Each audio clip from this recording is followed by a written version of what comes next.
Olá, seja muito bem-vindo, muito bem-vinda a mais um Consulta com a Gil. Você só ajuda pré-diabéticos? E, na verdade, o meu trabalho aqui existe tem um propósito maior, que é reduzir, diminuir as estatísticas de diabetes no Brasil. Então, na minha formação, a minha formação toda, e depois o meu trabalho como personal trainer, como orientadora em grupos há muito tempo já, o meu foco sempre foi voltado muito para a saúde, para esse resgate da saúde, para baixar não só a glicemia, mas triglicéridos, colesterol.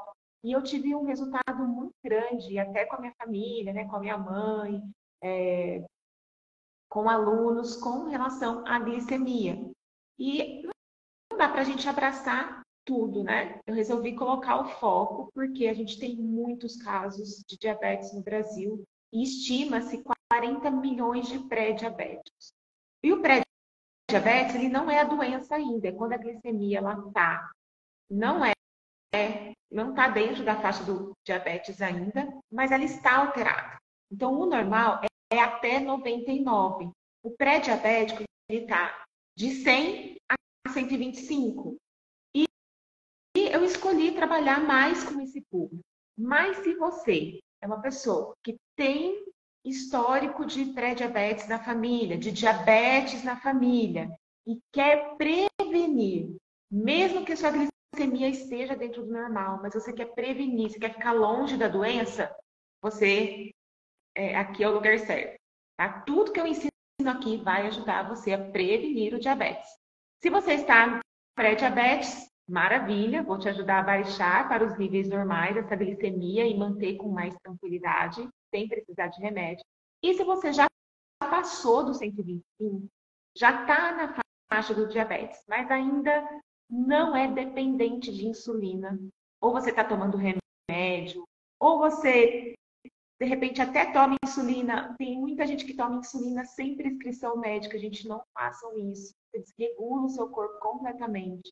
Mas se você está no diabetes e não é dependente de insulina ainda, tudo que eu ensino aqui vai te ajudar a baixar e, quem sabe, ter a remissão da doença.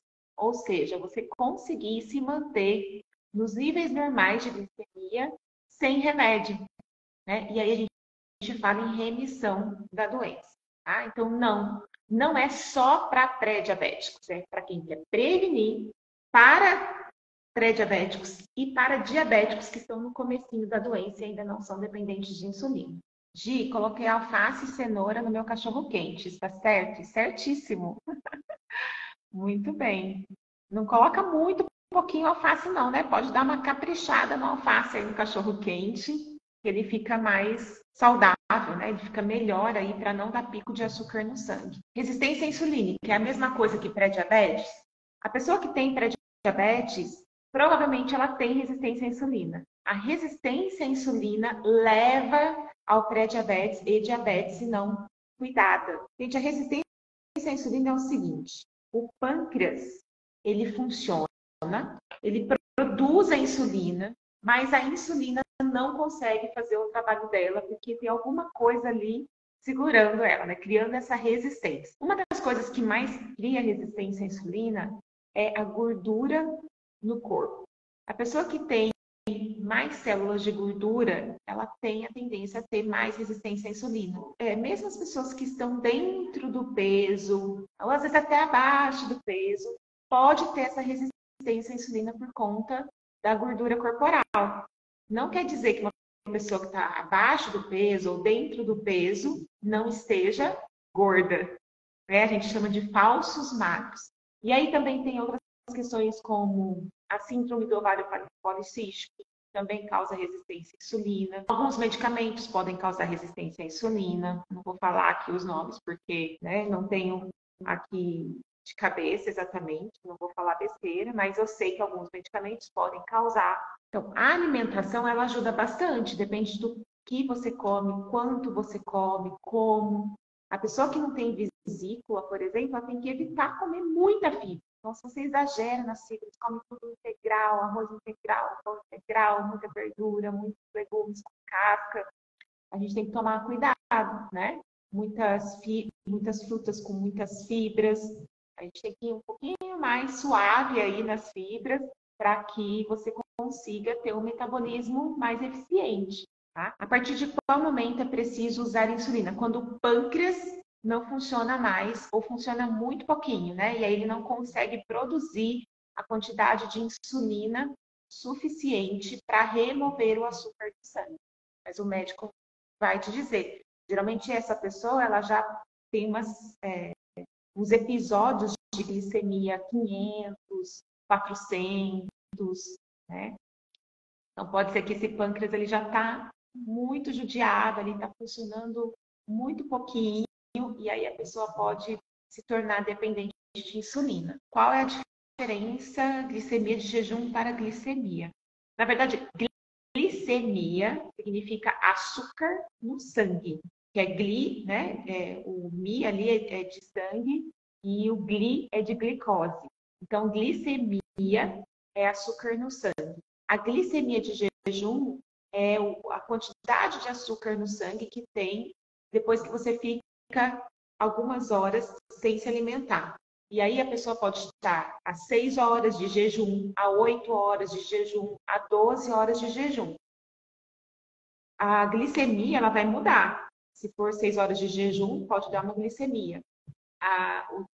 8 horas de jejum, outra glicemia. 12 horas de jejum pode baixar muito. Então, quando a pessoa vai fazer o exame de glicemia em jejum, tem que consultar com o laboratório até quantas horas tem que ser esse jejum. Tá? Não pode ser um jejum de 15 horas, porque aí pode dar um falso resultado.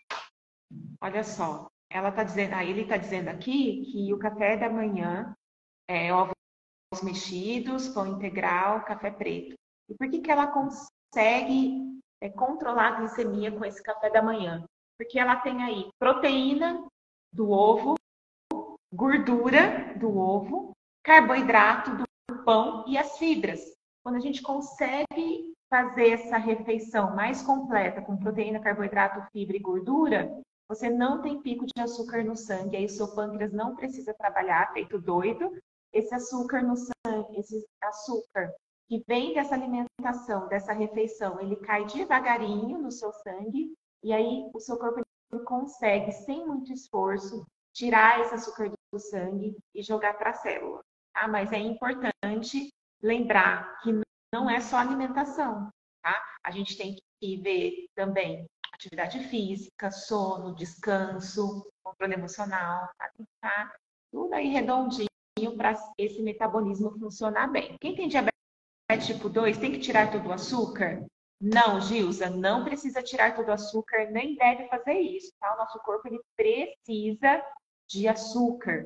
E você pode comer qualquer tipo de carboidrato, pode ser pão, qualquer tipo de pão, pode ser macarrão, pode ser arroz, pode ser batata, né? Os legumes aí, os tubérculos, né? Mandioca, mandioquinha, batata, cenoura, beterraba, tudo isso pode fazer parte da alimentação, mesmo quem tem diabetes tipo 2. A questão é que você não vai comer só isso.